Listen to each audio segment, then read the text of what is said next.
he's great guy.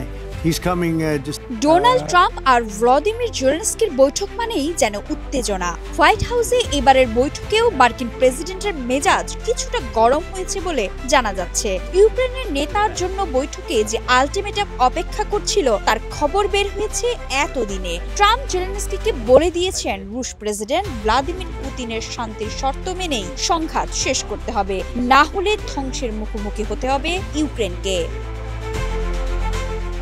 ওয়াশিংটনে ফেরার পথে এয়ারফোর্স ওয়ানের সাংবাদিকদের ট্রাম্প জানান, ইউক্রেন ও রাশিয়া যুদ্ধক্ষেত্রে যেখানে আছে সেখানেই তাদের থামতে হবে, কিন্তু থামার পরের প্রক্রিয়াগুলো কি তা জানতে চাইলে ট্রাম্প বলেন, সেসব নিয়ে আলোচনা করা খুবই কঠিন। যে যা চায় তাকে তাই দিয়ে দেওয়ার মতো সহজ সমাধান তো নেই। কিন্তু বৈঠকে জেলেনস্কির সঙ্গে তিনি যে ব্যাপক চিৎকার চেঁচামেচি করে এসেছেন তা বেমালুম চেপে গেছেন। তিনি বৈঠকটিকে আন্তরিকতাপূর্ণ বলে চালানোর চেষ্টা করেছেন।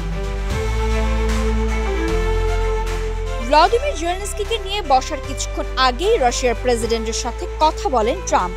তিনি সাবধান করে বলেন, শান্তি চুক্তি না হলে পুতিন ইউক্রেনকে ধ্বংস করবেন। বৈঠকে চিৎকার আর কড়া শব্দ ব্যবহার করেছেন ডোনাল্ড ট্রাম্প। যুদ্ধক্ষেত্রের ইউক্রেনীয় মানচিত্র তিনি একপাশে ফেলে দেন এবং জেলেনস্কিকে রাশিয়ার কাছে দোনেস্ক অঞ্চল ছেড়ে দেওয়ার জন্য চাপ দেন। কিন্তু তিনি রাতারাতি এসব ঘটনার কথা অস্বীকার করেন এবং বর্তমান যুদ্ধক্ষেত্রের সম্মুখ সারিকে ধরেই যুদ্ধবিরতির আহ্বান জানান।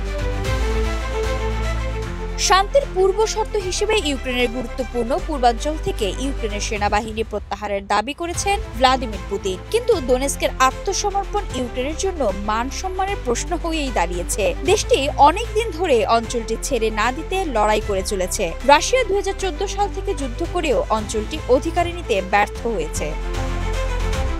জেলেনস্কি যে যুদ্ধে হেরে যাচ্ছেন তা তাকে মার্কিন প্রেসিডেন্ট ভালো করে বুঝিয়ে দিয়েছেন। তিনি বলেছেন, পুতিন যদি চান তাহলে তিনি জেলেনস্কিকেও ধ্বংস করে দেবেন। ট্রাম্পকে সমর্থন করেছেন তার বিশেষ দূত স্টিভ উইটকফ। তিনি সবচেয়ে আক্রমণাত্মকভাবে ইউক্রেনকে দোনেস্ক ছেড়ে দেওয়ার জন্য আহ্বান জানিয়েছিলেন। তিনি জানিয়েছেন, ওই অঞ্চল এবং লুহান্স্কেও উল্লেখযোগ্যভাবে রুশভাষী মানুষ রয়েছে।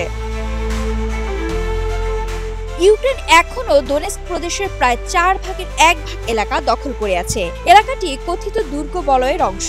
ওই বলয় হলো শক্তিশালীভাবে সুরক্ষিত শহরগুলোর একটি সারি।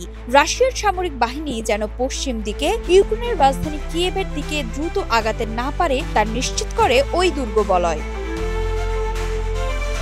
ইউক্রেনকে পুরো ডনবাস অঞ্চল ছেড়ে দিতে হবে এমন কথা জেলেনস্কিকে বলেছিলেন কিনা এমন কথার জবাবে ট্রাম্প না বলেছেন। তিনি বলেন, এখন যেমন আছে তেমন করেই ভাগবাটোয়ারা করে ফেলা হোক, পরে আলোচনা করে মীমাংসা করার পক্ষে তিনি।